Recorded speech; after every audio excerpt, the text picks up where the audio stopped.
Chefe famoso de Recife com diploma do Senac São Paulo ignorou lavadora de pratos negra de 69 anos por 2 semanas, quando o Banco Itaú ameaçou fechar o restaurante em 90 dias. Foi um tacho esquecido na cozinha que salvou casa dos Andrade. O que eu descobri depois me deixou ajoelhado no chão da cozinha. Eu vou começar essa história contando uma cena que me deixou ajoelhado no chão da cozinha. 12 de maio de 2024, segunda-feira, 14 horas e 17 minutos. Sala de reunião do Banco Itaú Personalité, Agência Boa Viagem, Avenida Conselheiro Aguiar número 2010, 10º andar, Recife. Eu.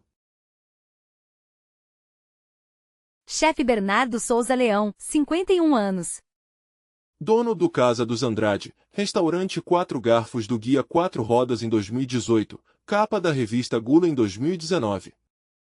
Lista dos 50 melhores da Folha de São Paulo em 2022, eu sentado em cadeira de couro preto. Suor escorrendo nuca por dentro do blazer cinza da Arames. Mãos tremendo sob mesa de mogno encerado. Diante de mim, Dr. Eduardo Cavalcante Cabral, 47 anos, gerente Itaú Personalité Recife. Eduardo abre extrato. Vira 3 páginas. Voz controlada de banqueiro pernambucano. Bernardo, escuta. Empréstimo de R$ 2.800.000 vencendo em 19 de agosto. Receita do restaurante caiu 65% desde 4 de fevereiro. TripAdvisor caiu de 4,6 para 3,9. Reservas de 90% para 32%. Em 90 dias, sem recuperação, o banco vai executar garantia. Você perde Casa dos Andrade. 80 funcionários perdem emprego. Eu engulo seco. Tento argumentar. Eduardo, eu tenho consultoria de Renato Bertinelli de São Paulo trabalhando há 38 dias. Mais 60 dias eu reverto. Eduardo balança a cabeça. Bernardo, eu sou seu cliente há 11 anos. Também sou amigo do teu pai Roberval. Eu lamento. Banco não tem amizade. Banco tem balanço. 90 dias. Eu saio da agência. Sol de Recife batendo 32 graus. Caminho 200 metros até calçadão da praia. Sento em banco de cimento. Mar empurrando areia. Disco esposa Patrícia. Pati. Itaú vai fechar a gente em 90 dias. Sabor do prato Signature não voltou. Eu não sei mais o que fazer. Patrícia silêncio 7 segundos. Voz controlada. Bernardo, volta pra casa. A gente conversa. Eu desligo. Olha o mar. Lembro de Auristela vovó cozinhando galinha cabidela em panela de barro de Goiânia em 1985 quando eu tinha 12 anos. Cheiro de manteiga de garrafa caramelizando com sangue temperado em vinagre branco. Cheiro que eu perdi 103 dias atrás em 4 de fevereiro quando fornecedora morreu e Rodrigo substituiu o cocô fresco por sococo industrializado. Eu não sabia naquela tarde, não tinha como saber, que 3 dias antes, no domingo 28 de abril, uma mulher negra de 69 anos tinha batido na porta de serviço do meu restaurante pedindo emprego de lavadora de pratos. Eu não sabia que essa mulher cozinhava desde os 8 anos. Eu não sabia que tinha cozinhado 17 anos na casa da minha vovó Auristela entre 72 e 76. Eu não sabia que tinha sido humilhada 14 dias seguidos pela equipe da minha cozinha enquanto eu posava para capa de revista. Eu não sabia que segurava nas mãos calejadas o sabor exato que eu tinha perdido. Eu não sabia, mas eu ia descobrir em 3 dias. E o que aconteceu nesses 3 dias mudou Casa dos Andrade. Mudou minha família. Mudou o jeito que 80 funcionários de cozinha em Recife são tratados. Mudou principalmente eu. Para entender essa virada, eu preciso te levar para 4 de fevereiro, pro dia que a crise começou. Vamos lá. Puxe uma cadeira, minha filha, e aceite este café expresso. Para você entender o tamanho do tombo de um homem, a gente precisa olhar para a altura do pedestal que ele mesmo construiu. Eu nasci no dia 15 de março de 1973, sob o céu quente do Recife, nas dependências do tradicional Hospital Português. Sou filho único de Dom Roberval Souza Leão, hoje um senhor de 78 anos, professor universitário aposentado de História do Brasil que dedicou 32 anos de suor ao UFPE. Minha mãe, Dona Cecília, tem 76, uma dona de casa de fibra invencível, filha de um comerciante de tecidos lá do bairro de Casa Amarela. Mas o verdadeiro alicerce da minha alma, a mulher que me ensinou a ler o mundo através das panelas e do fogo, foi a minha avó paterna, Dona Auristela Lúcia Andrade. Ela nasceu em 1930, no meio da doçura pesada de um engenho de açúcar na cidade de Goiânia, dona da Mata Norte de Pernambuco. Auristela casou-se em 48 com Dom Hermínio, um escrivão do Tribunal de Justiça, e dessa união nasceram 3 filhos, meu pai, a tia Lourdes e o tio Sérgio. Em 1979, um aneurisma cerebral levou o meu avô repentinamente. Viúva aos 49 anos, ela se tornou a matriarca absoluta. Hoje, aos 94 anos e com uma demência leve que lhe rouba o presente mas nunca o passado, ela vive na cadeira de rodas na casa da tia Lourdes, na rua Mascarenhas de Moraes, em Boa Viagem. Como a minha mãe trabalhava no Banco Bandepe com plantões exaustivos aos sábados entre 76 e 95, o meu domingo era sagrado. Eu ficava na casa da Auristela, na rua 13 de Maio, número 382. O casarão amarelo creme de 210 metros quadrados tinha um quintal abençoado por uma mangueira e um pé de pitanga. Todo domingo a casa cheirava a festa. Ela preparava sarapatel pernambucano, bobó de camarão e um mungunzá doce de milho verde que derretia na boca. Em 1985, quando eu tinha apenas 12 anos, o destino me chamou para a boca do fogão. Minha avó limpou as mãos no avental, olhou bem fundo nos meus olhos e perguntou com aquela doçura firme: Bernardo, fia, você quer aprender o segredo do meu prato? Eu, que mal alcançava a pia de alvenaria, subi num banco de madeira. Naquela tarde, ela me ensinou os 12 passos da sagrada galinha à cabidela. Vi a manteiga de garrafa dourar e caramelizar a carne na panela de barro de Goiânia. Aprendi o ponto exato do sangue temperado com vinagre branco para não talhar.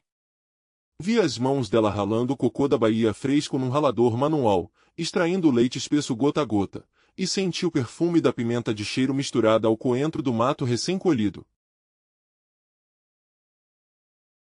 Anos depois, em 96, quando eu estava com 23 anos e de malas prontas para estudar no Senac de São Paulo, ela me chamou no canto da sala. Tirou um caderno preto encadernado da gaveta e colocou nas minhas mãos. Bernardo, isso é o que eu posso te deixar de mais valioso nesta vida. Receita que veio das minhas mãos e das mãos das minhas avós. Cuida dela. E eu guardei. Eu carrego esse caderno como um amuleto até hoje. Fiz gastronomia no Senac de 95 a 98. Ralei no estágio do DOAM sob os gritos do chefe Alex Atala em 99. Voltei ao Recife amadurecido em 2001. Em 2004, casei com a Patrícia Mendonça, uma advogada civilista brilhante, na lindíssima Igreja da Madre de Deus. Minha avó, então com seus 74 anos, chorava sentada na primeira fileira. Em 2008, a ousadia bateu na porta, abriu Casa dos Andrade. O endereço era o mais nobre possível na Avenida Conselheiro Aguiar, 4142, em Boa Viagem. Um espaço requintado para 80 lugares. O investimento não foi brincadeira, R$ 2.400.000. Desses, 1.700.000 vieram de um empréstimo do Itaú, garantido com a escritura da casa dos meus pais, e os 700.000 restantes eram todas as minhas economias.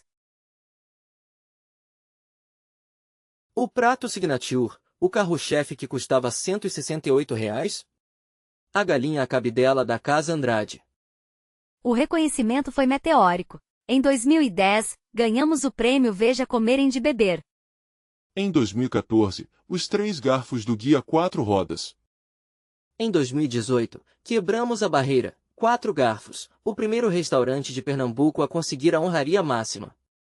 Em 2022, cravamos a posição 17 na lista dos 50 melhores da Folha de São Paulo, o único do Nordeste no disputado Top 20. Pega mais um cafezinho só. Respira. Porque a vergonha de um homem começa exatamente quando ele atinge o topo. Eu vivi 60 meses alucinantes, entre janeiro de 19 e fevereiro de 24. Fui capa da revista Gula, dei entrevista para o Globo Repórter em julho de 21, virei colunista da revista Continente. Eu deixei de ser cozinheiro, virei uma celebridade intocável. Esqueci o calor e o suor da cozinha. Deleguei o menu e o controle da panela para o meu chefe adjunto, o Rodrigo Carvalho. Ele tinha 38 anos, era formado pela FATEC de São Paulo e o contratei em 2015. O Rodrigo era tecnicamente impecável, mas tinha uma arrogância paulistana insuportável quando pisava no Recife.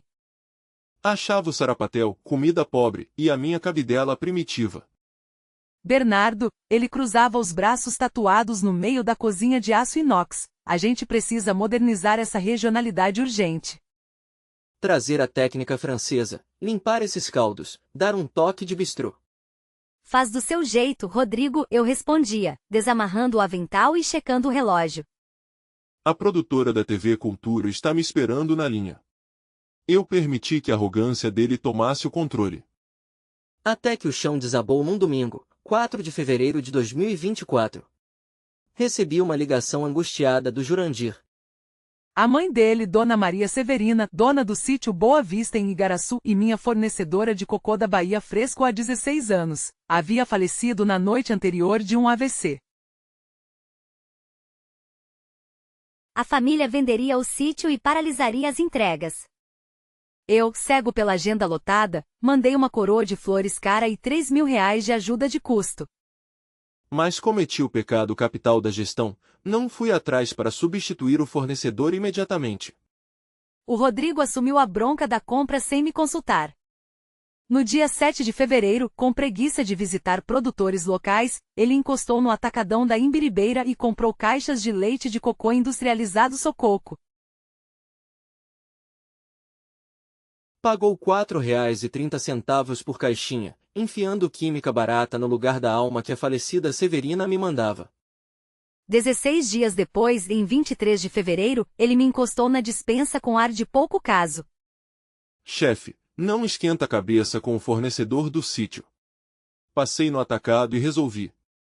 Ninguém vai notar a diferença no meio de tanto tempero forte da cabidela. É só leite de cocô, ninguém tem paladar absoluto.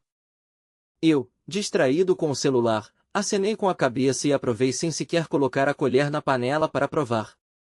Foi o erro que custou a minha dignidade. A alma da panela de barro morreu. No dia 15 de fevereiro, o Dr. Sebastião Vasconcelos, um cliente fiel de 64 anos, deixou metade da cabidela no prato. Chamou a Patrícia no salão, com educação de amigo velho, e sussurrou: Pati, me perdoa, mas a cabidela hoje tá muito diferente. Eu sento nessa mesa há 16 anos. Avisa ao Bernardo que a magia do prato se perdeu. Corri para a cozinha, coloquei a colher na boca e o desespero bateu.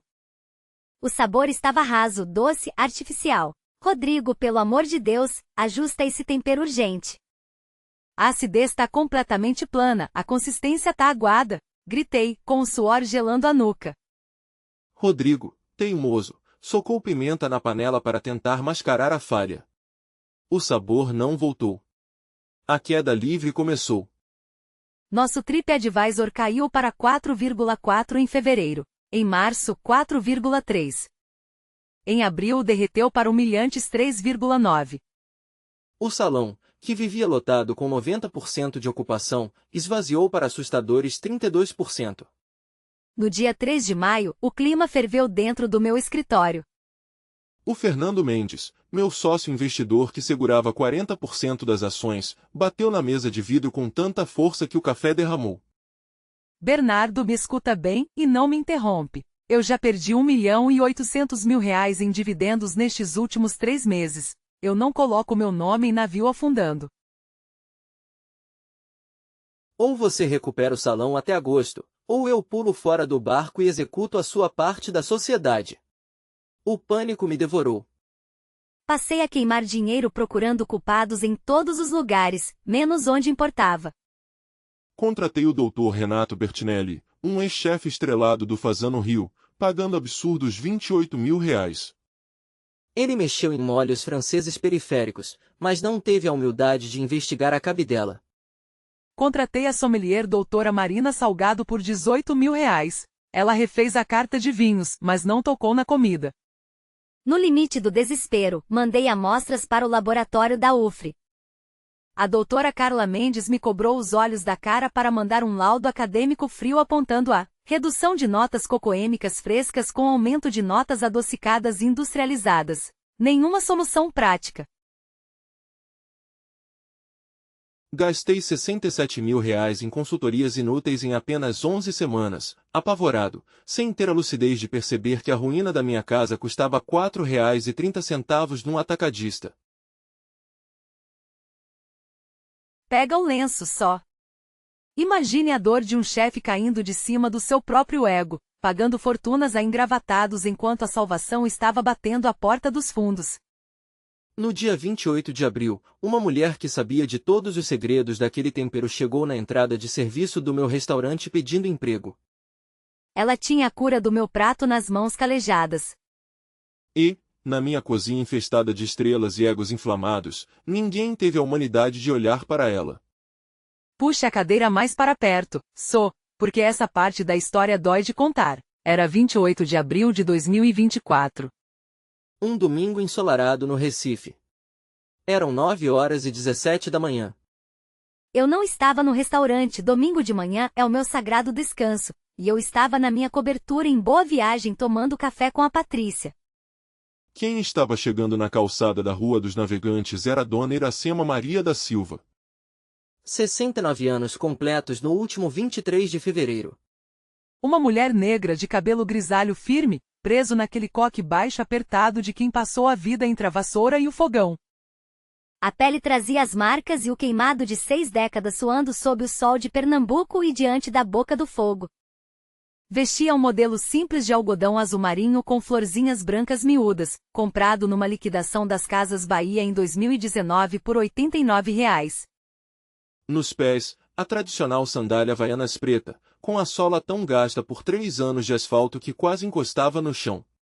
Abraçada ao corpo, trazia uma bolsa de plástico bege da Marisa, que custará R$ 24 quando era nova em 2022. E o que tinha dentro dessa bolsa, minha filha? A carteira de identidade, uma carteira de trabalho que não recebia assinatura formal desde 1989, R$ 47 em notas amassadas, uma garrafinha de água e 3 pimentas de cheiro colhidas no quintal da casa dela, cuidadosamente embrulhadas num pedaço de papel toalha. Iracema desceu do ônibus 711 da antiga linha Olinda Boa Viagem às 9h12, após uma viagem sacolejante de mais de 1 hora desde o bairro de Casa Amarela, onde morava desde 76. A casa era modesta de 52 metros quadrados, comprada pelo marido, Dom Aristides, em 83 e quitada a duras penas 30 anos depois. O Aristides não estava mais ali. Ele havia falecido 3 meses antes, em 22 de janeiro, vítima de um infarto fulminante dentro da padaria do seu Manuel, comprando pão francês da manhã, aos 71 anos. A Iracema ficou viúva, encostada com uma aposentadoria do INSS de parcos R$ 1.412, o salário mínimo exato. A conta da vida não fechava. Diabética tipo 2 desde 2015, ela dependia da insulina Lantus do SUS, que estava em falta nos postos há 3 meses por conta de um desabastecimento nacional. Iracema teve que tirar R$ 380 do próprio bolso para não morrer. A conta de luz dava R$ 184. A de água 78, os remédios de pressão mais 32, e a feira básica não saía por menos de 480. Sem o marido, os R$ 1.412 evaporavam antes do dia 20. Por isso, aquela mulher de 69 anos com o corpo cansado, precisava implorar por trabalho num domingo de manhã. Iracema caminhou devagar até a porta de serviço do Casa dos Andrade.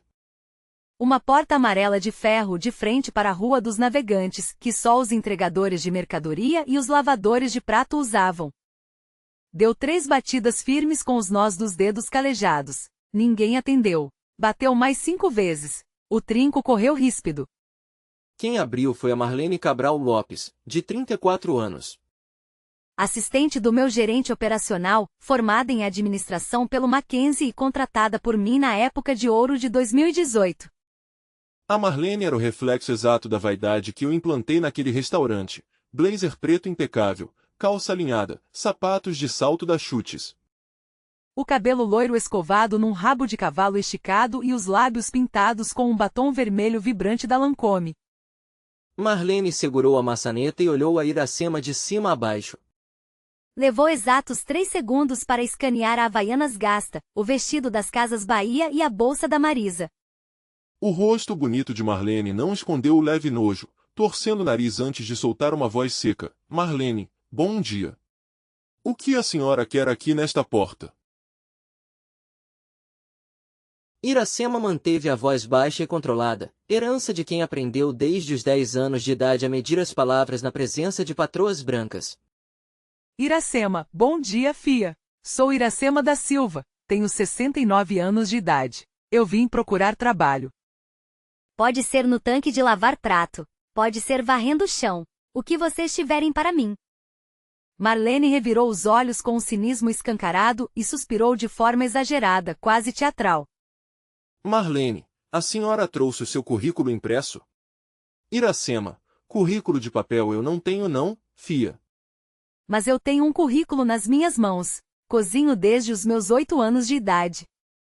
Aprendi com a minha mãe, Dona Aurélia, que era a cozinheira de mão cheia de uma família rica em Olinda. São 56 anos virando panela. Marlene, cruzando os braços, com um sorriso de escárnio dona. Acho que a senhora errou de endereço. Aqui é o Casa dos Andrade. Restaurante de 4 garfos no guia 4 rodas. Quando a Marina Silva, o José Loreto ou o Caetano Veloso vêm a Recife, é aqui que eles comem. A gente atende a elite carioca e paulistana. Para trabalhar nesta cozinha, a pessoa precisa de um currículo profissional em pasta de couro, carteira assinada em restaurante de luxo e um diploma técnico de gastronomia do Senac ou do IFE. A senhora tem alguma dessas coisas na sua bolsinha? Iracema baixou os olhos, o peso do mundo esmagando seus ombros de 69 anos. Iracema, não, fia. Eu não tenho diploma. Eu cozinhava em casa de família chique entre 72 e 76, e a minha carteira só foi assinada por 2 anos. Depois disso, trabalhei sem carteira em cozinhas particulares por 40 anos. Meu marido faleceu agora em janeiro. A minha aposentadoria não está cobrindo a insulina do meu diabetes no posto. Eu tô precisando muito, fia. Me dá só uma chance. Marlene, endurecendo a expressão e agarrando a maçaneta, dona, todo mundo tem problema e tem conta para pagar. Eu também preciso trabalhar para viver. A senhora está perdendo o meu tempo. Saia daqui e vá procurar um boteco ou um barzinho de esquina simples. O bar do Edinho, ali no quarteirão de trás, aceita lavadora sem estudo. Passar bem. A porta amarela bateu com uma força estrondosa na cara da Iracema. O bang ecoou pela rua, e o vento levantou os fios brancos do cabelo da velha. Pega o lenço, minha filha. Respira. Imagina essa cena, uma mulher idosa, doente e recém-viúva, tomando a porta na cara como se fosse lixo. Mas a dona Iracema não era feita de vidro, era forjada no fogo do agreste. Ela ficou parada em frente à porta de ferro por uns 5 segundos. Ela não chorou. Ela não bateu de novo. Gente preta, pobre e nordestina que aprendeu a engolir espinhos desde cedo não derrama lágrimas na frente da patroa branca e jovem. Iracema se virou, caminhou 7 passos curtos e sentou-se no banco de cimento áspero na calçada da Rua dos Navegantes. Abriu a garrafinha de água, bebeu um gole raso, ajeitou a bolsa da Marisa no colo, onde as 3 pimentas de cheiro descansavam quietas, e olhou o sol de Boa Viagem subir alto. E simplesmente esperou. Ficou ali por 2 horas e 40 minutos. O sol das 11 da manhã batia impiedosamente sobre o coque grisalho. O calor de 33 graus derretia o asfalto. Iracema rezou 3 Pais Nossos em silêncio. Ela lembrava da voz da mãe, Dona Aurélia. Morta em 83, dizendo a ela em 1962, quando era apenas uma menina de 7 anos, Iracema? Minha filha, escute sua mãe, mulher negra e pobre não faz barraco em cozinha de rico. Mulher negra e pobre cala a boca, cozinha melhor que todo mundo e deixa o tempo provar. A verdade tem pernas fortes, ela parece sozinha. Só saiba esperar a sua hora. Iracema cruzou as pernas e esperou. Às 11h57, eu, o grande chefe Bernardo, cheguei ao restaurante. Estacionei o meu Lexus prata importado na vaga privativa. Desci do carro de forma impecável, usando sapatos Ferragamo marrons, óculos escuros da Persol, um blazer Armani cinza aberto sem gravata e uma calça leves de corte reto. Ao atravessar a calçada, vi de relance a Iracema sentada no banco de cimento. Mas só, eu nem fixei o olhar. Eu a olhei com aquele descaso covarde com que a elite olha para as pedintes nas calçadas do Recife, 0,3 de segundo de visão periférica e um desvio automático de pescoço. Mas Iracema me viu. Ao me avistar, ela apoiou as mãos nos joelhos doloridos e se levantou devagar, os ossos crepitando. Caminhou 3 passos com a Havaianas velha arrastando no chão e parou de frente para mim, interceptando meu caminho para a entrada luxuosa. Iracema, com o sotaque doce e arrastado de Olinda, doutor chefe Bernardo, com licença. Eu parei no susto. A pressa do almoço pulsava na minha cabeça, os primeiros clientes chegariam em 20 minutos e eu tinha uma reunião fatal com o Fernando Mendes dentro de 1 hora. Olhei para o meu relógio suíço da Tag Heuer, eram 11h59. Iracema, eu sou Iracema da Silva, 69 anos. Vim procurar trabalho. Qualquer coisa me serve, doutor. Eu lavo seus pratos, eu esfrego o seu chão de joelhos, eu descasco os seus legumes. Eu só preciso do emprego. A minha insulina do posto atrasou e o meu marido faleceu no começo do ano. Olhei para o rosto suado dela por exatos 3 segundos. E juro, senti um eco, um flash, algo que me lembrou vagamente os traços e a postura da minha amada avó Auristela. Mas a minha arrogância soterrou aquele instinto humano rapidamente. Bernardo, com a voz cortante sem sequer tirar os óculos escuros, dona, eu não resolvo isso aqui fora. Fale com a Marlene ali na porta de serviço. É ela quem gerencia o RH. Boa sorte. Passei direto.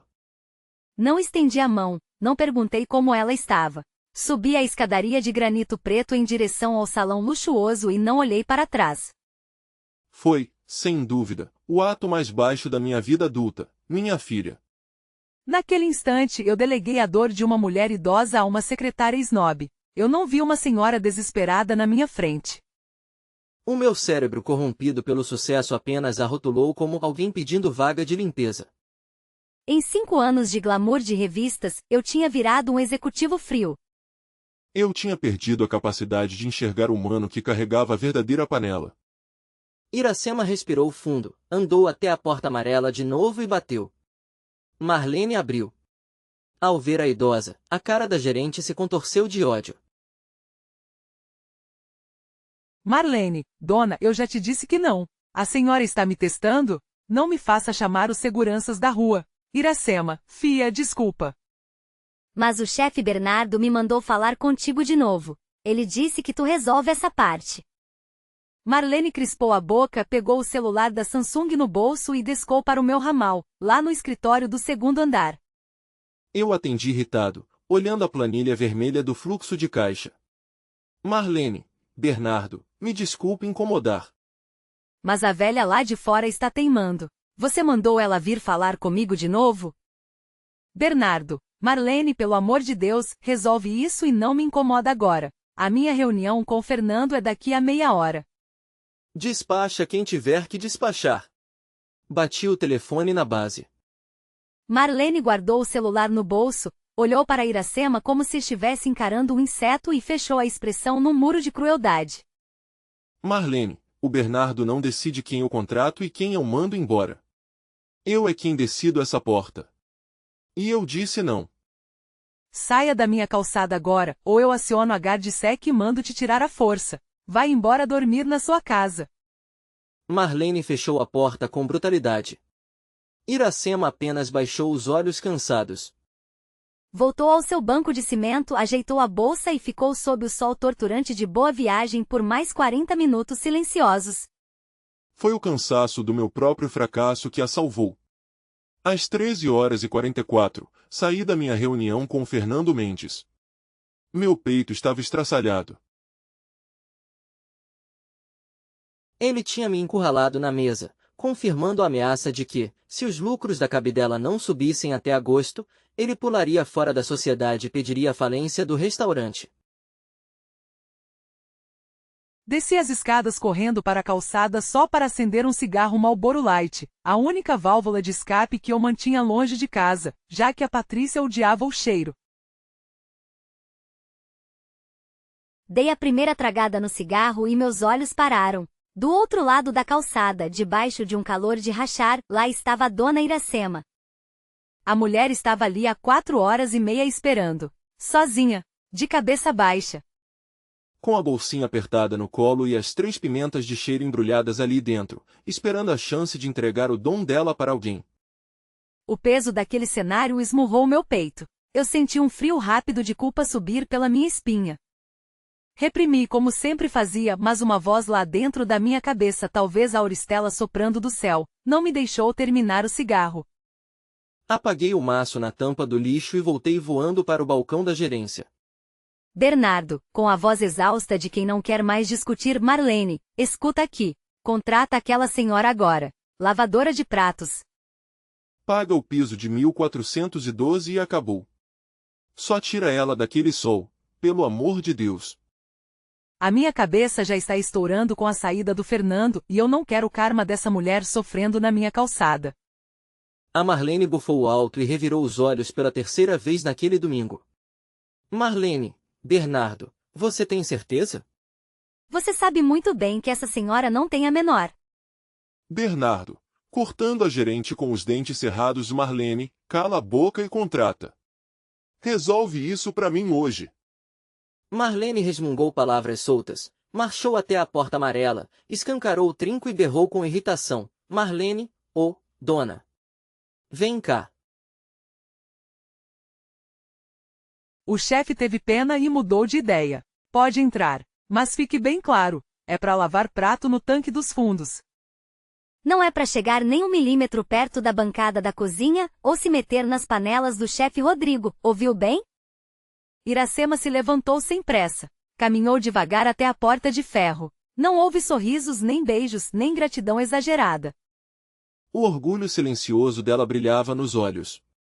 Iracema, obrigada, fia. Deus lhe pague a chance. Eu tô aqui amanhã às 7h em ponto. Às 14h13 daquele domingo de abril, Iracema assinou o contrato da CLT no balcão da cozinha de serviço, e a Marlene assinou como gerente. O trabalho de limpeza começaria no dia 1º de maio, segunda-feira. Eu, covarde que era, estava trancado na minha sala sofrendo pela sociedade perdida e nem vi o momento. Depois da assinatura, Iracema saiu pela Rua dos Navegantes caminhando sob o sol escaldante, em direção ao ponto de ônibus do 711. Ela não olhou para trás. A panela, que eu achava estar perdida para sempre, ia voltar para as mãos de quem a forjou. Filha, me traga papel toalha. A velha senhora suportou 4h30 de humilhação e calor escaldante só para lavar a louça preciosa do nosso restaurante. E o prato principal deste restaurante chique? Exatamente a receita de família da mulher que mandaram para a cozinha. Vamos continuar, porque a humilhação na pia vai durar mais 2 semanas. Mas não se preocupe, a justiça será feita em breve, e essas pessoas desprezíveis pagarão o preço. Puxa a cadeira mais para perto e esfria a cabeça, Porque agora eu vou te contar como a vaidade transforma seres humanos em monstros.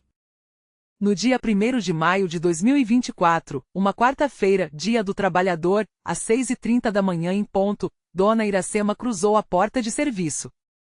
O restaurante lhe entregou o uniforme padrão, uma camisa polo branca tamanho M, que ficava apertada nos ombros largos de quem trabalhou a vida inteira. Uma calça preta tamanho 44, e um par de sapatos Vulcabras pretos, daqueles duros e pesados. Para completar, um avental azul marinho e uma touca branca de redinha. Ela parecia um soldado indo para uma guerra onde não tinha armas para lutar. Iracema foi despachada para a pia de louças, no extremo fundo da cozinha. Era uma pia industrial de aço inox brilhante, com 3 metros de comprimento e 3 cubas fundas. As ferramentas dela eram uma esponja Bombril triplo macho, garrafas de detergente IP e um par de luvas de látex roxas da Mucambo. Ali, naquela umidade constante, Iracema passava 8 horas por dia, 6 dias por semana, esfregando e ilustrando pratos de porcelana Schmidt Gloss, delicadas taças de cristal Spiegelau, facas alemãs Wusthof e talheres pesados da Tramontina. Tudo isso por um salário mínimo de R$ 1.412, somado a um vale-alimentação de R$ 380. A cozinha do Casa dos Andrade tinha 8 funcionários antes dela chegar. O comandante da tropa era o meu chefe adjunto, o Rodrigo Carvalho, de 38 anos. A subcomandante era sous-chefe Dona Camila Fontes, de 33, uma moça formada no Senac de São Paulo em 2014, que namorava um corretor de imóveis rico do bairro do Pina e andava com o nariz empinado. Abaixo deles, 3 chefes de partida, o Felipe Antunes, de 29, responsável pelas massas. O Roberto Veraz, de 31 nas carnes, e a Tatiana Lemos, de 27, cuidando das sobremesas. E para fechar, 2 auxiliares de cozinha novinhos, o Marcelo Bezerra, de 24, e o Diego Bandeira, de 22. A Iracema era a 9ª pessoa, a lavadora de pratos, a invisível, e aqui entra a minha vergonha eterna. Foram 14 dias de humilhação cotidiana documentados pelas câmeras e pelos sussurros que eu me recusei a ouvir. Eu vou te narrar com detalhes que machucam a alma, minha filha, porque eles doeram na carne da Iracema. E o que mais me rasga por dentro é saber que eu, o grande Bernardo, estava a poucos metros de distância e não vi nada. Iracema estava lavando uma imensa travessa de vidro Pirex. Uma peça francesa, grossa e pesada, que custava absurdos R$ 1.180 cada. Ela segurava o vidro com as 2 mãos sob a torneira aberta, concentrada para não deixar escorregar nas luvas de látex com sabão. O Rodrigo Carvalho descia pelo corredor estreito indo até a câmara fria para buscar manteiga francesa Echiré. Ao passar por trás da pia, o Rodrigo deu um esbarrão proposital, batendo o ombro com força nas costas da velha. A travessa balançou nas mãos dela, quase despencando na cuba de inox. Mas os braços acostumados a ralar mandioca seguraram firme. O vidro não caiu. Rodrigo parou, virou-se, com a voz alta o suficiente para a cozinha inteira escutar, soltou o veneno. Rodrigo, opa, cuidado aí, dona. Essa travessa é Pirex importado. Custa R$ 1.180 a unidade. Se quebrar, eu mando descontar direto da sua folha de pagamento. A senhora ganha o quê? 1.000 e pouquinho? Vai levar quantos meses esfregando prato só pra pagar uma travessa minha, hein? Lá do outro lado, na bancada de patês, a Camila deu uma risadinha debochada. O Felipe, na Praça das Massas, acompanhou a risada. Iracema não levantou o rosto. Apenas baixou os olhos escuros, firmou os pés no chão molhado e continuou passando a esponja. O silêncio dos humilhados grita muito alto, mas a gente estava surdo demais para escutar. Era a pausa para o almoço da equipe de salão e cozinha. A turma engomada ia comer no bar do Edinho, um restaurante aquilo ali perto que cobrava R$ 38 por quilo. Iracema não acompanhava o grupo, pagar R$ 38 no almoço representava quase 8% do salário dela num único dia. Enquanto a cozinha ficava vazia, ela pegou sua marmita Tupperware azul, sentou-se num degrau apertado da escada de serviço e abriu a tampa. Tinha arroz branco, feijão preto temperado, uns pedaços de carne de sol e uma farofa amarela de milho. Comida de sustância. Ela pausou por 2 minutos e foi até a cozinha encher um copo d'água na torneira do filtro. Nesse instante, a Tatiana Lemos, a chefe de sobremesas, entrou correndo porque havia esquecido a sua bolsa de grife da marca Coach na bancada. Ao ver a Iracema com a marmita aberta no degrau, a jovem de 27 anos tapou o nariz com as mãos, forçando uma cara de ânsia de vômito. Tatiana, nossa, que cheiro forte e gorduroso é esse, dona? Que horror! Pega essa sua marmita e vai comer lá na calçada. Esse cheiro pesado de farofa e carne barata tá impregnando o ambiente inteiro da minha praça. A gente serve trufas brancas e caviar aqui. A cozinha de um chefe não pode feder a feijão de peão. Vai e sai. Iracema não respondeu. Tampou o tupperware azul com a mesma calma de sempre, caminhou até a porta dos fundos e saiu. O sol do Recife castigava o asfalto com 33 graus. Ela sentou no banco de cimento da calçada, colocou a marmita no colo e terminou de comer a carne de sol debaixo daquele fogo. Levou apenas 11 minutos, engolindo seco o choro e a farofa. Dia 8, quarta-feira, 8 de maio. Iracema estava no canto da pia com uma faquinha de legumes, descascando uma bacia inteira de batatas doces a pedido da praça de acompanhamentos. O Felipe Antunes parou do lado dela, cruzou os braços e soltou aquela voz de menino criado em condomínio querendo dar lição em mulher calejada. Felipe, ô dona, me dá licença. Batata doce tem técnica, tá? A senhora está descascando grosso demais. Olha essa casca, a senhora tá jogando polpa boa no lixo. Escuta, na casa de pobre, fazer de qualquer jeito pode até passar, mas numa cozinha de chefe de alta gastronomia, a gente tem que ter respeito pelo produto. Essa batatinha aí vira purê que eu vendo a R$ 32 o prato, ouviu? Iracema olhou para ele, silenciosa, por 3 segundos infinitos. Ela, que descascava a macaxeira antes de ele sequer ter nascido. Não disse um A. Pegou a faquinha de volta e começou a tirar fatias quase transparentes, finas como papel, com uma precisão que humilharia qualquer francês. Felipe engoliu a seco, mas foi embora com o peito estufado, orgulhoso de ter ensinado a limpar raiz. Dia 10, sexta-feira, 10 de maio, 8 da manhã. Iracema cruzou a porta amarela suada. Antes que pudesse vestir o avental, a Marlene, que passava com uma prancheta, gritou do corredor para todo mundo ouvir. Marlene, dona Iracema. A senhora está atrasada exatamente 3 minutos. São 8h03 da manhã. O seu horário de bater o ponto na máquina era às 8 em ponto. Iracema, fia, me perdoa. O ônibus 711 da CTU teve uma quebra de eixo lá perto de Santo Amaro. Eu saí de casa amarela era 5h40 da madrugada, juro por Deus. Marlene, crispando os lábios pintados de vermelho, dona, ônibus quebrado não é problema meu e não é desculpa válida. O Casa dos Andrade tem um padrão de excelência e pontualidade. Da próxima vez, se o ônibus quebra, a senhora acorde mais cedo. Saia às 5 da manhã em ponto. Tá claro. Iracema sentiu com a cabeça, pegou as luvas roxas da Mucambo e foi para a pia esfregar as panelas de ferro queimado da noite anterior. Pega o lenço, e prepara o estômago. Porque a facada mais funda chegou no dia 11. Dia 11, segunda-feira, 13 de maio, 12h40. Eu, Bernardo, desci do escritório blindado e passei pelo corredor da cozinha em direção ao banheiro exclusivo dos funcionários da gerência. A Camila, a sous-chefe, estava encostada na bancada de patês com os braços cruzados. Lá no fundo, a silhueta da Iracema lavava dúzias de taças de cristal espegelau com um cuidado maternal, para que o sabão não manchasse as bordas. Eu passei rápido. Não olhei para a pia, não desejei bom dia a Iracema. Era a segunda vez em 13 dias que eu passava como um trator cego pelo meu próprio restaurante. Camila me viu e acenou, chamando-me para o canto. Camila, chefe Bernardo, a gente pode conversar um segundo. Bernardo, fala rápido, Camila, que eu tenho reunião com o banco amanhã. Camila, abaixando o tom de voz e apontando discretamente para os fundos da pia. Bernardo, com todo respeito.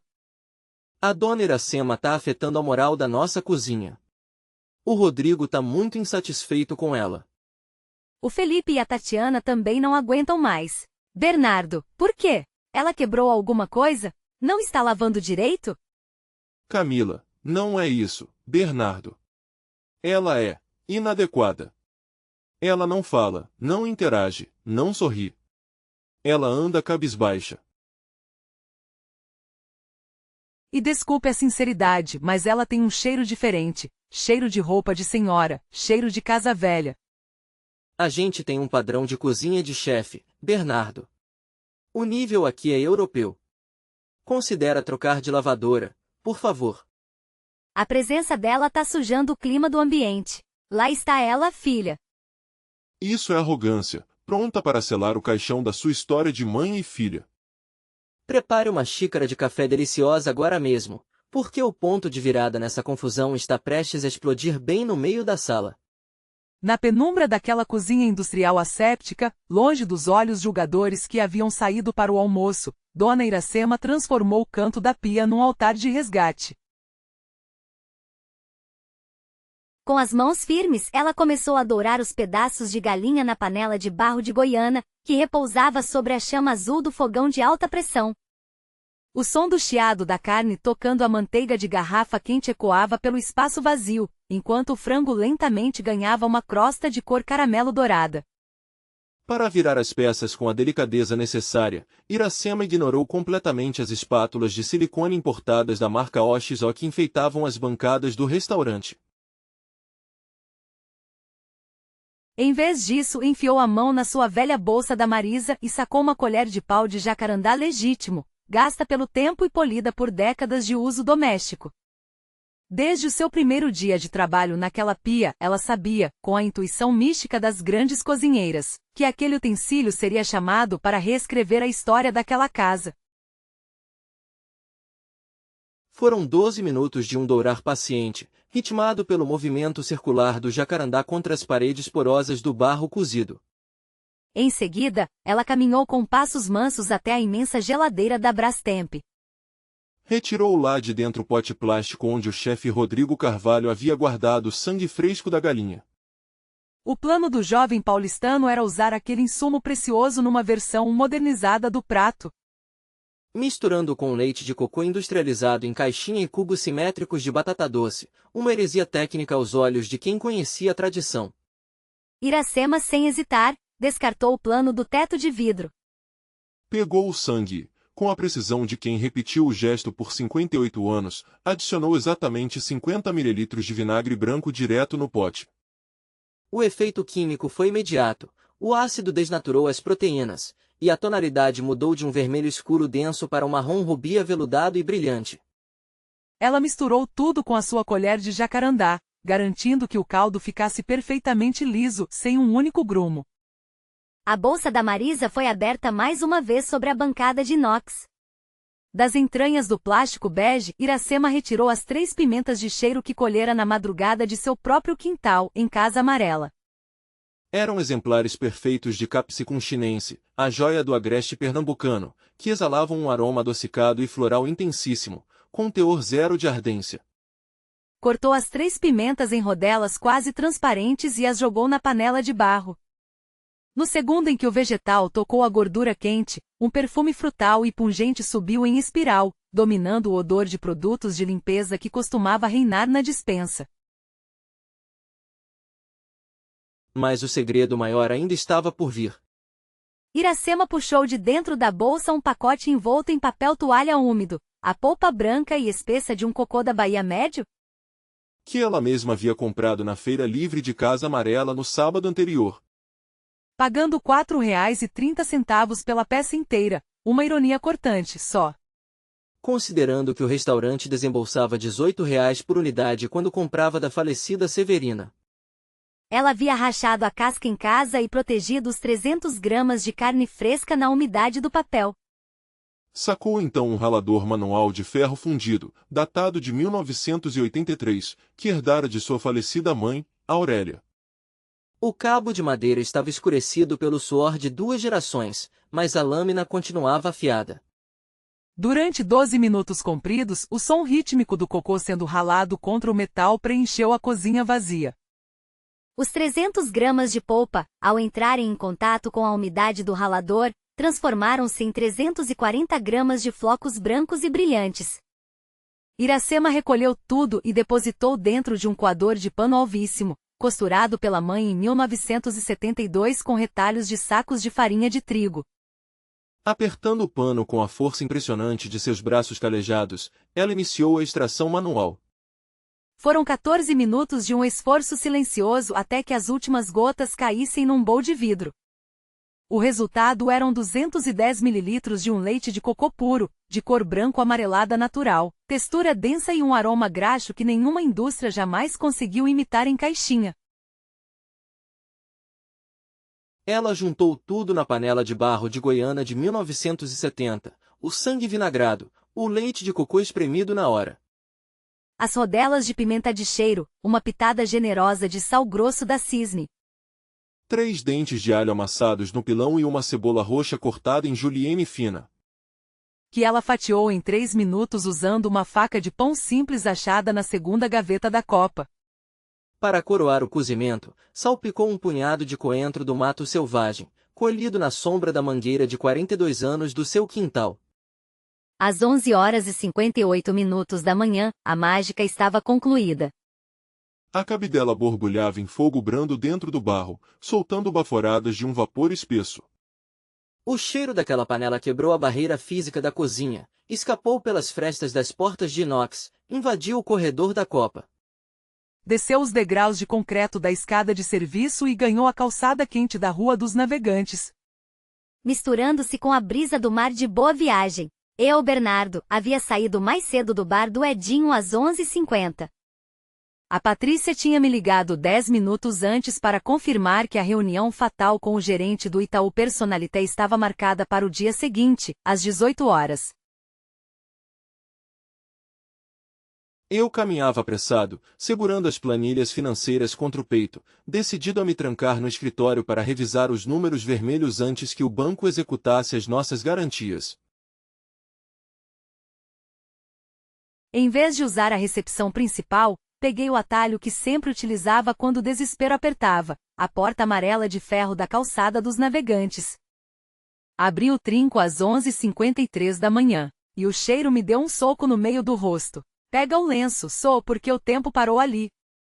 Fiquei paralisado por 5 segundos compridos com a porta de ferro entreaberta, esquecendo-me de puxar o ar para os pulmões. Aquele aroma não pertencia ao meu restaurante de alta gastronomia, pertencia à cozinha da minha infância.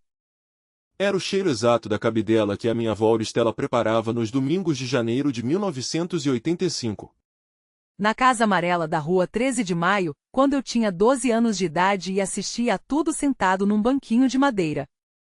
O perfume da manteiga de garrafa queimando de leve nas bordas do barro cozido, o toque ácido do vinagre equilibrando o sangue, a cremosidade do cocô verdadeiro e o frescor do coentro selvagem. Era a alma que havíamos perdido 103 dias atrás, quando a fornecedora Severina faleceu e o Rodrigo Carvalho enfiou o leite sococo industrializado nas minhas panelas.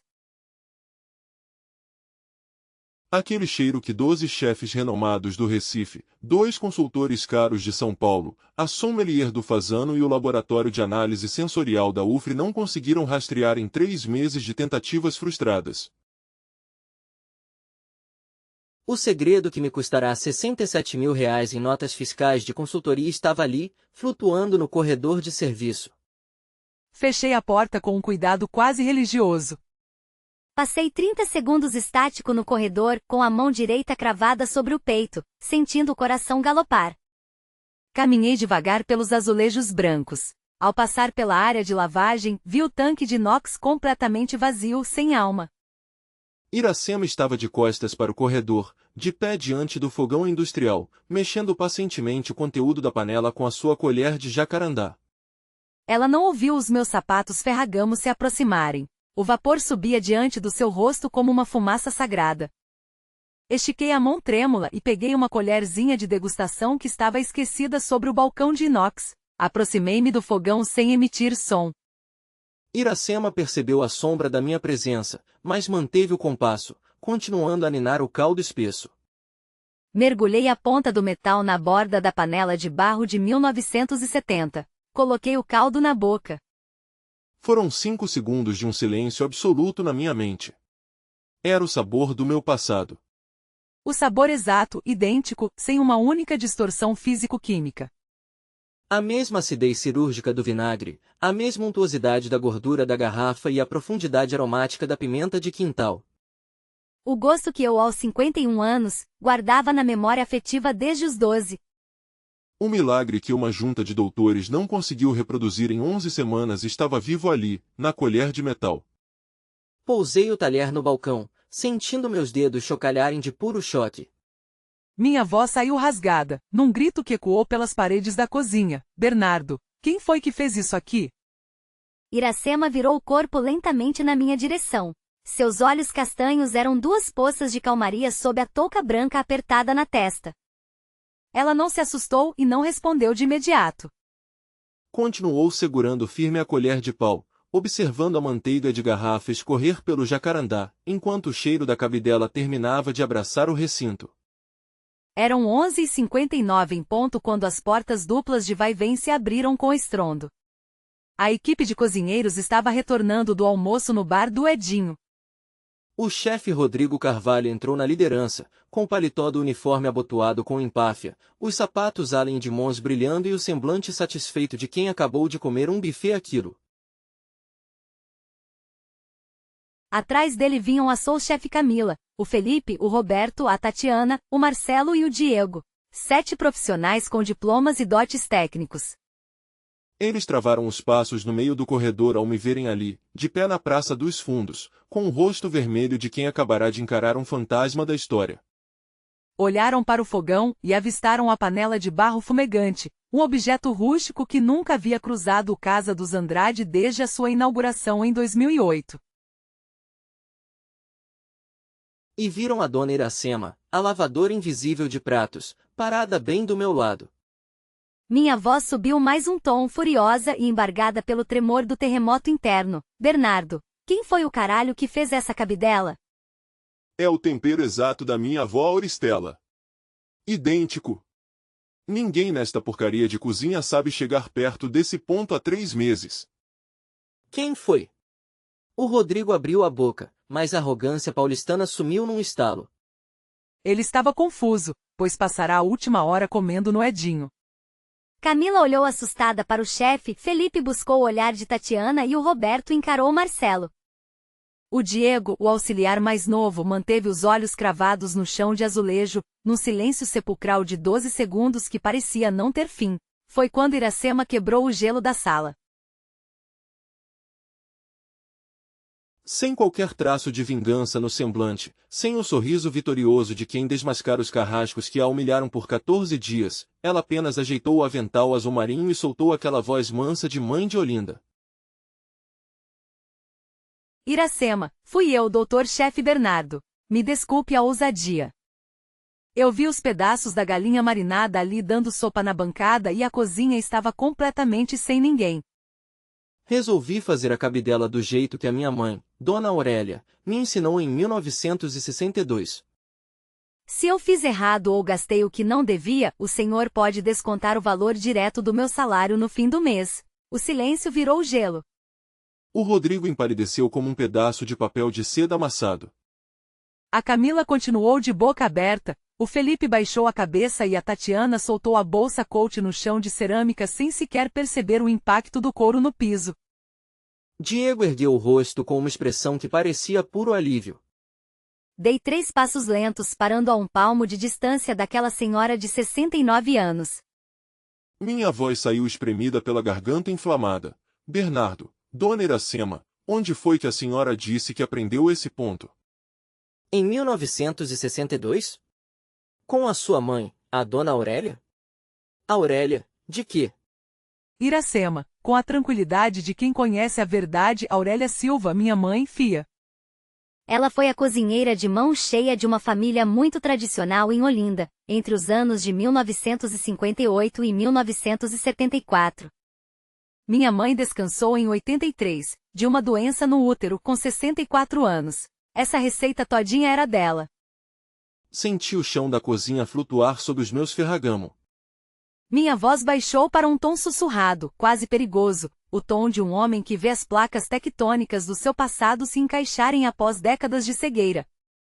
Bernardo, e me diga uma coisa, dona Iracema, que família tradicional era essa em Olinda? Qual era o sobrenome dos patrões da sua mãe?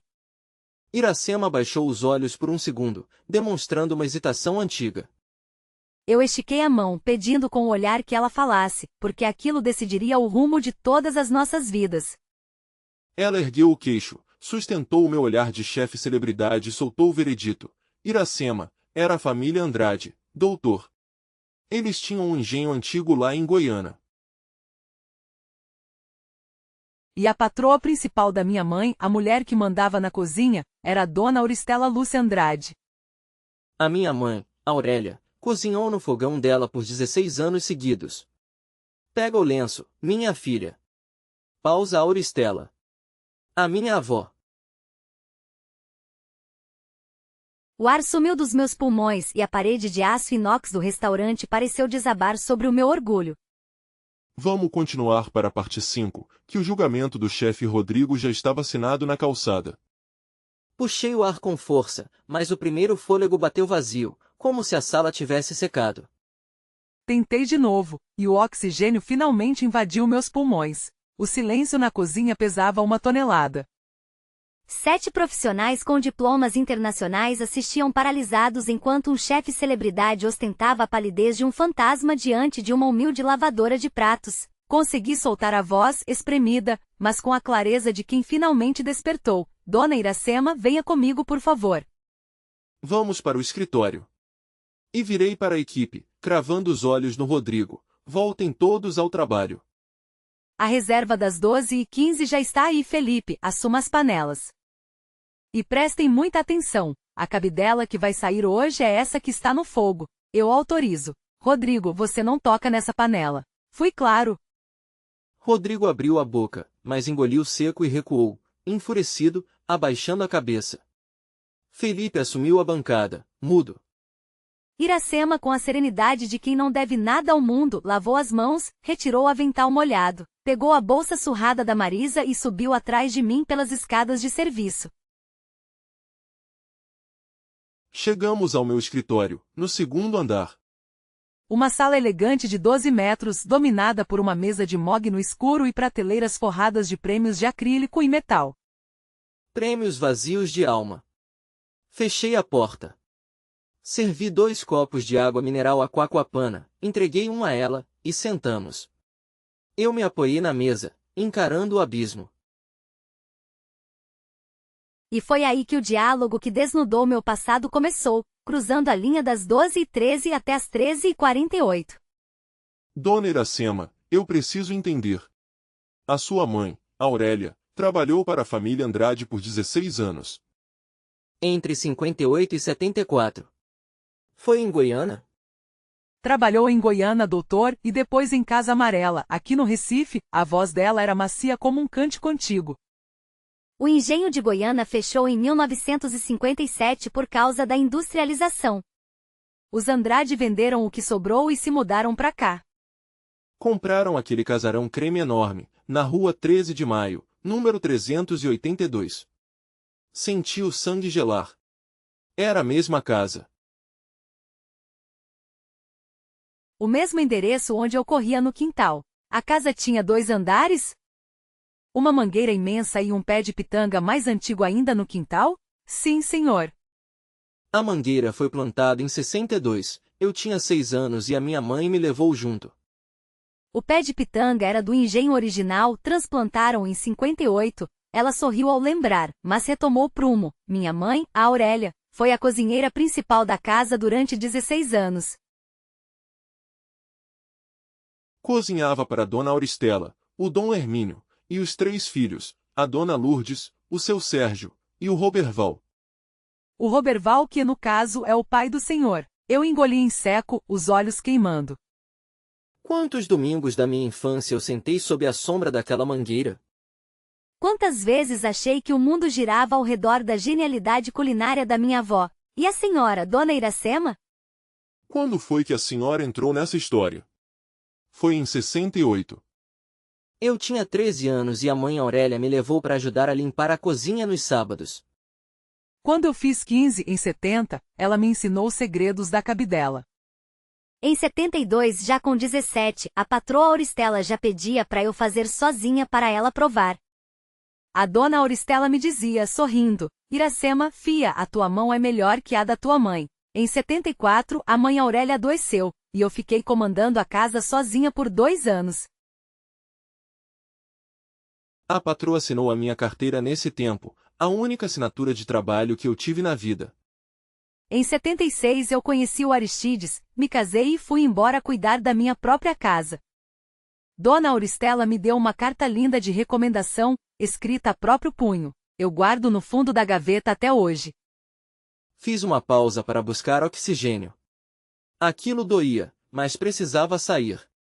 Dona Iracema. Eu nasci em 73. Eu mal tinha 3 anos quando a senhora foi embora. Durante toda a minha infância e juventude, a Auristela continuou preparando essa mesma cabidela. Todo domingo. Em 1985, ela me puxou no canto e me ensinou. E em 96, ela me deu a receita escrita de próprio punho num caderno preto. Ela me disse, olhando nos meus olhos, que aquela receita era dela. Era da família Andrade. Iracema olhou para a janela, fitando o mar verde de Boa Viagem bater nos arrecifes. Fez-se um silêncio pesado. Doutor Bernardo. Aquela receita era da minha mãe Aurélia, disse ela, sem raiva, apenas com a paciência da história. Aurélia ensinou a base para a dona Auristela em 58, quando chegou do engenho. A Auristela tinha o tempero fino, e juntas elas aprimoraram o caldo por 15 anos. Depois eu aprendi com a minha mãe e aperfeiçoei junto com a patroa até 76. O Pernambuco daquela época era assim, doutor, as cozinheiras negras e as patroas brancas cozinhavam misturadas, e os saberes se cruzavam. Mas a semente daquela cabidela, a raiz do cocô ralado e do vinagre no sangue, brotou nas mãos da minha mãe Aurélia. Ela virou o rosto para mim, serena. Eu não vim aqui, no seu escritório, para reclamar herança ou pedir dinheiro, doutor. Eu só vim pedir para esfregar prato porque a minha insulina do SUS atrasou e eu não queria morrer de fome. Descobrir que o dono deste restaurante era o neto da dona Auristela foi um acaso do destino, fia. Nada além disso. Pega o lenço, porque foi aí que a lâmina desceu. Levantei da poltrona de couro e caminhei até o vidro cego que dava para a rua. Aquela mulher idosa, cansada, negra, viúva e diabética sabia de tudo, desde o primeiro dia. Ela varreu o chão, ouviu os desaforos do Rodrigo, foi banida para a calçada no almoço e aturou a estupidez da gerente. Por 14 dias ela calou. Voltei para a mesa e perguntei com a voz partida, por que, dona Iracema? Por que a senhora aguentou a porta na cara, as risadas, os esbarrões, por que a senhora guardou o silêncio? Porque minha mãe Aurélia me ensinou uma lei de sobrevivência quando eu tinha 7 anos, doutor Bernardo, ela me olhou de frente. Mulher negra e pobre não faz gritaria em cozinha dos outros. Mulher negra e pobre cala a boca, cozinha melhor que todo mundo e espera. A verdade aparece sozinha. Eu sabia que a sua cabidela estava errada. Eu vi o menino usar o leite industrializado de caixinha.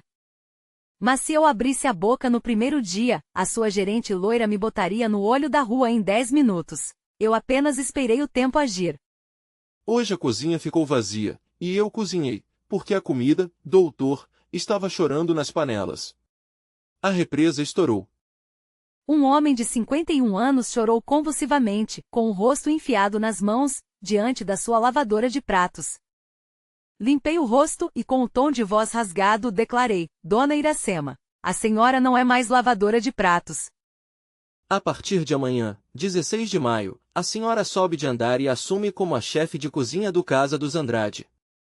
Salário inicial de R$18 mil por mês, mais 5% de bônus sobre o faturamento de cada prato. A senhora manda na técnica, no fornecedor e no cardápio. Aceita. Iracema sorriu com o canto da boca, uma aceitação que vinha de quem nunca se apressa. Aceito, doutor, mas sob 3 condições. Primeiro, trabalho apenas de quarta a domingo. Aos 69 anos e precisando de rotina para a insulina, 2 dias de folga são inegociáveis. Segundo, a minha marmita Tupperware me acompanha. Não quero almoçar no bar do Edinho com a sua equipe fina. E o terceiro e mais sagrado, o Rodrigo de Carvalho sai desta cozinha hoje. Não é por vingança, doutor. Mas uma cozinha onde o chefe joga o próprio peso para humilhar uma mulher de idade nas pias não serve nem para cozinhar sopa de pedra. E a partir de hoje a receita do cardápio vai se chamar Cabidela Aurélia Auristela. 2 mulheres cozinhando juntas. A minha mãe e a sua avó. Podemos combinar assim? Fechado, prometi com as lágrimas ainda quentes. Amanhã de manhã, o Rodrigo vai assinar a rescisão. O cardápio muda hoje à noite. E amanhã, Dona Iracema? Amanhã eu vou visitar a minha avó Auristela. Preciso olhar nos olhos dela. E no sábado 17 de maio, às 14 horas em ponto, bati a porta do apartamento da tia Lourdes, na Avenida Mascarenhas de Moraes, em Boa Viagem. Auristela estava sentada na varanda do 10º andar, abraçada pelo vento que vinha do oceano, na sua cadeira de rodas elétrica. O cabelo branco, os olhos miúdos marejados de lembranças turvas. Sentei no chão ao lado dela, segurei a pele fina, transparente, de suas mãos manchadas pelo tempo. Vovó, sou eu. O Bernardo. Filho do Roberval. Sussurrei. Ela demorou bons 40 segundos para conectar a ponte. Quando a lucidez bateu, o sorriso iluminou o apartamento. Bernardo, meu fiapo, meu netinho. Vovó, me tira uma angústia. A senhora lembra da Aurélia? Da cozinheira negra que trabalhou com a gente nos anos 60? Auristela pareceu viajar para outra dimensão, o olhar atravessando as ondas verdes de Boa Viagem por 1 minuto inteiro. As mãos dela tremeram. Aurélia, claro que lembro. A melhor cozinheira que a terra da cana já deu, a voz dela era surpreendentemente lúcida, controlada, quase solene. Apertou a minha mão com a força que ainda lhe restava. Senta aqui, Bernardo. Eu preciso confessar uma coisa que me sufoca há 50 anos. Aquela receita maravilhosa que eu te ensinei nos domingos de janeiro. A cabidela que eu passei para o seu caderno preto como se fosse tradição dos Andrade, a alma daquele caldo nunca foi minha, meu filho. A receita era da Aurélia. Ela piscou as lágrimas para longe. A Aurélia me ensinou o básico quando descemos do engenho de Goiânia, em 58. Aprimoramos a receita com suor em Casa Amarela. O dom final era das filhas de África, não das filhas do engenho. E eu, o meu pecado é que nunca paguei o que eu devia, Bernardo. A cozinheira ganhava uma miséria em 1970, e eu me apropriei do talento dela como se fosse meu berço.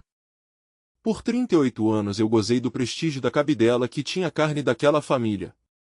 Me perdoa. Minha avó, aos 94 anos, derramava o choro das dívidas eternas. E eu a acompanhei. Volte naquele restaurante, meu filho. Se você tem caráter, vá até a filha dela, a Iracema, e devolva a autoria. E diga que a família Andrade deve a eles 16 anos de salário defasado, que meu primo calculou com correção dando uns 380 mil reais. Eu vou pagar tudo do dinheiro da pensão do meu marido, em vida. Eu não vou levar as minhas contas penduradas para o encontro de Deus. Beijei a testa úmida da minha avó. Ao sair, às 15h47, entrei no carro e desabei num choro incontrolável por 23 minutos solitários. Não consegui colocar a chave na ignição. Tive que ligar para a Patrícia me buscar no meio da rua. Respira, minha filha, pega o café. Tem mentiras do passado que envenenam 3 gerações antes que alguém resolva expor as feridas abertas no prato. Vamos seguir, pois o fogo final do perdão precisava purificar a casa dos Andrade. Na segunda-feira, 20 de maio de 2024, às 8 horas da manhã, mandei parar a operação. Reuni toda a equipe na cozinha: Rodrigo, Camila, Felipe, Roberto, Tatiana, Marcelo e Diego. A gerente Marlene também foi convocada. Dona Iracema ficou no canto, de mãos dadas com a sua própria dignidade. Com a voz controlada pelo peso de quem finalmente tirou a venda dos olhos, decretei: equipe, 3 coisas inegociáveis.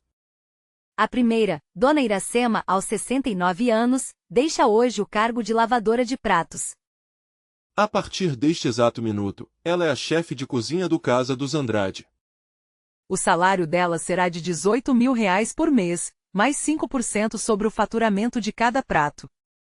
Eu serei apenas o chefe executivo na administração. Ela decide o menu, a técnica e quem entra por aquela porta. Rodrigo arregalou os olhos. Bernardo, isso é uma loucura completa. Ela não tem diploma, não tem. A segunda coisa é com você, Rodrigo. Cortei o oxigênio dele. Você está sumariamente demitido. Hoje. O RH fará a sua indenização da CLT com 4 meses extras, o que vai dar uns 175 mil. O motivo é a humilhação sistemática contra uma colega de trabalho, provada nas conversas do grupo de WhatsApp que o Diego teve a hombridade de me mostrar. Pegue suas facas e não volte mais. Rodrigo empalideceu. Isso é um absurdo. 9 anos de casa. Absurdo é a sua arrogância.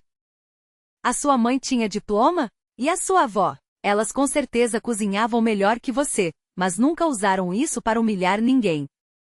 Vá aprender a ser humilde na próxima cozinha, ou você vai chegar aos 50 anos chorando as próprias ruínas. Saia. Ele engoliu a vaidade e saiu pela porta dos fundos. Virei para o resto da equipe. Terceira e última. Camila, Felipe e Tatiana.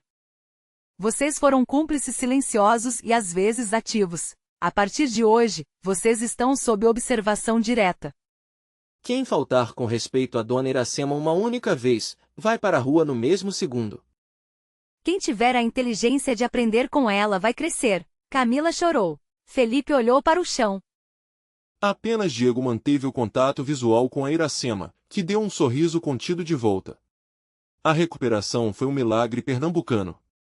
Em 3 semanas, Iracema redesenhou o cardápio. A nova cabidela Aurélia Auristela virou o prato central, feita apenas com ingredientes puros. Ela incluiu pratos que resgataram a nossa alma. Sarapatel da família Silva, bobó de camarão estilo Olinda e o inesquecível mungunzá doce da Aurélia. O TripAdvisor, que estava afundando, reagiu espetacularmente, 4,1 em junho, 4,5 em julho e 4,7 em agosto. No dia 15 de agosto, batemos o recorde de 94% de ocupação. O gerente do Itaú, Eduardo Cavalcante, me ligou perplexo. Bernardo, recuperação impressionante. O banco aprovou a renovação do empréstimo por mais 5 anos.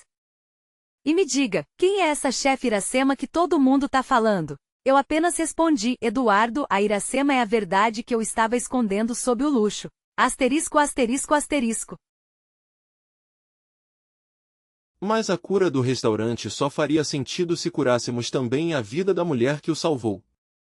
Numa tarde de junho, bebendo café comigo na copa, Iracema abriu o peito sobre a filha que havia perdido. Edileuza nascerá em 76, cresceu com dignidade, mas aos 21 anos apaixonou-se por Sérgio, um ajudante de pedreiro charmoso, mas alcoólatra. Iracema, que sofrerá horrores no próprio casamento antes do marido sossegar, tentou avisar, Edileuza, fia, larga esse moço.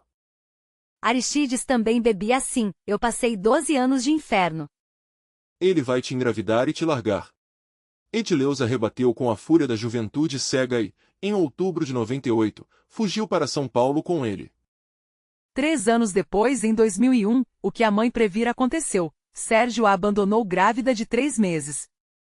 Edileuza ligou para a mãe chorando, a cobrar. Iracema suplicou para que ela voltasse à Casa Amarela, que estaria tudo perdoado.